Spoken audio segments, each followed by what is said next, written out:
Hai, Assalamualaikum warahmatullahi wabarakatuh. Nama saya Nur Atika binti Hussein. Kami telah pun melakukan kajian morfologi terhadap pokok paku pakis di herbarium UKM Bangi. Jom kita saksikan pembentangan saya pada hari ini yang lebih dalam dan lebih lanjut tentang paku pakis. Jom.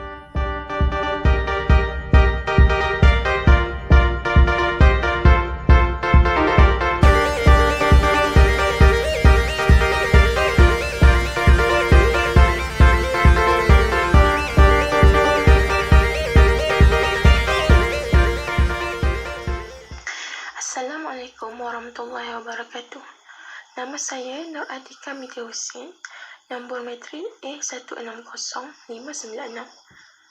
Nama pensyarah Profesor Madya Dr. Hajar Maidin bin Kadir Maidin. Saya telah pun melakukan kajian morfologi tumbuhan paku pakis untuk subjek botanik kriptogram. Jom kita tengok pembentangan saya pada hari ini.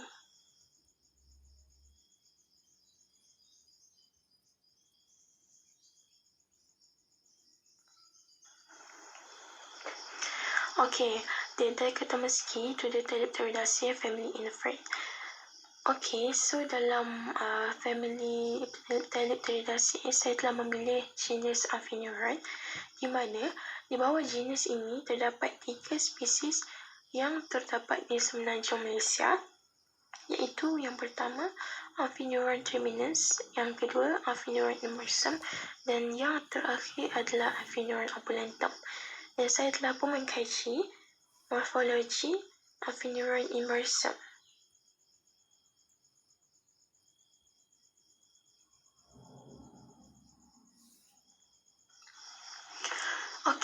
Next, general morphological characteristic of the genus yang saya telah pilih iaitu Amphineuron genus.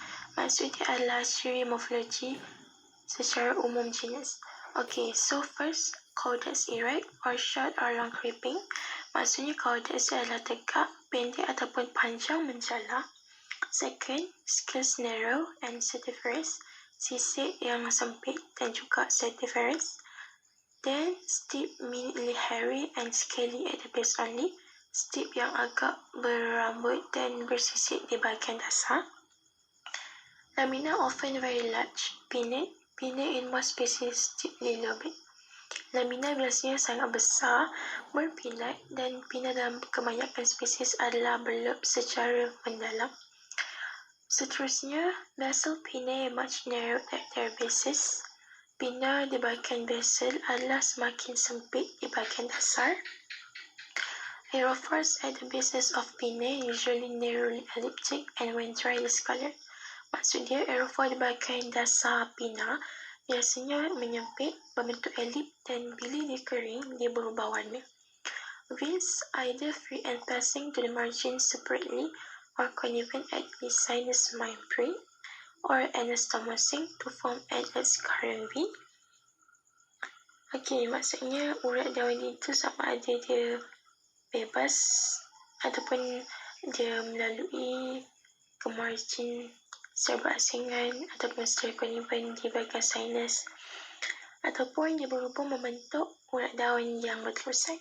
And then, short acicular hairs always present on some parts of the lower surface. Sora in most species, medial or supramedial. Indusia usually present, bearing glands and or hairs. Capitate hairs seen on the sporangia body. Spores usually dark, irregularly rugose or with irregularly branched ridges.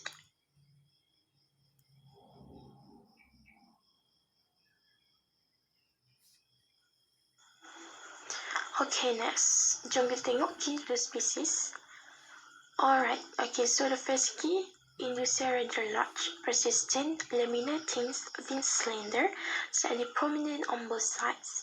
Indusia dia agak besar, berterusan, lamina yang nipis, urat daun yang nipis, dan agak menonjol di kedua-dua belah. Second key, caudax long curving, pinnae lobed halfway to costa or less deeply, apex of fern, pinna-like. This is the key for Amphineuron terminus.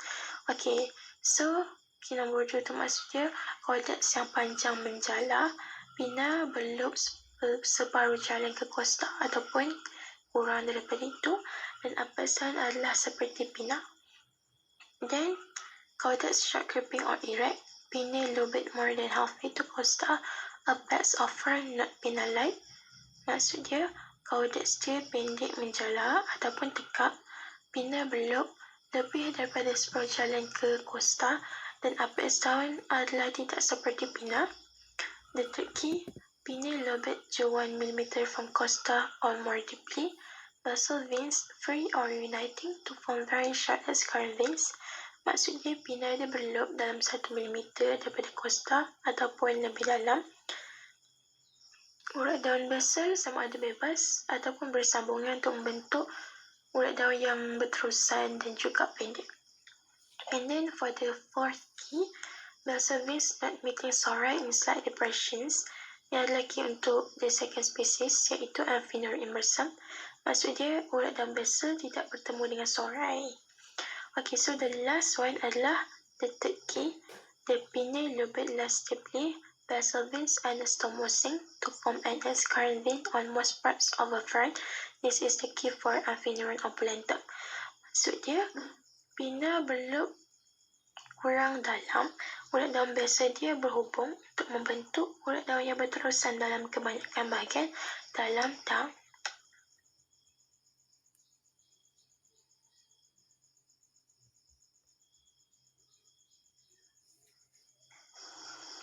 Okay, so dalam slide ni saya dah sertakan setelah lampikan 7 raja untuk membantu kefahaman kita tentang morfologi spesies yang saya kaji ini, iaitu Amphineuron immersum.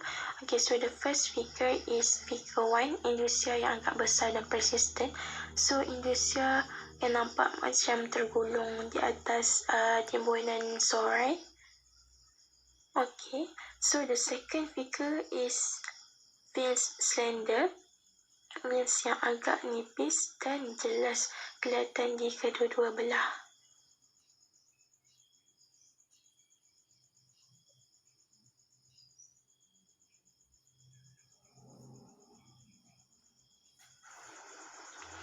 Okay, next figure 3 menunjukkan cordats and short creeping. Okay, so di atas cordats kita ada stips. Di bawah dia kita ada cordats. Cordats ni adalah jenis yang pendek dan juga menjala. And then next figure 4, pinnae a little bit more than halfway to costa. Okay, so loop dia adalah lebih daripada separuh jalan menuju ke costa.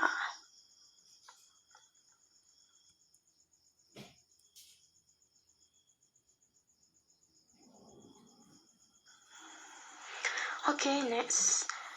Okay, so figure 5 dia menunjukkan apex of fern not pinna-like. Okay, so hujung bahagian daun tu dia tidak seperti pinna, dia nampak lain sikit. And then figure 6, basal veins uniting to form very short current veins.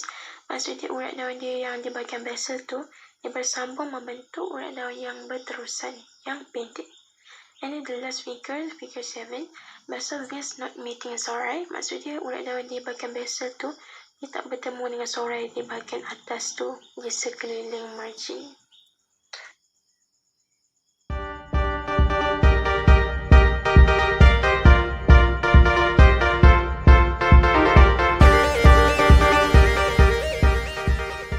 Alright, so slide saya dah sampai ke penghujungnya. Thank you very much for watching. Sekian, terima kasih. Assalamualaikum warahmatullahi wabarakatuh.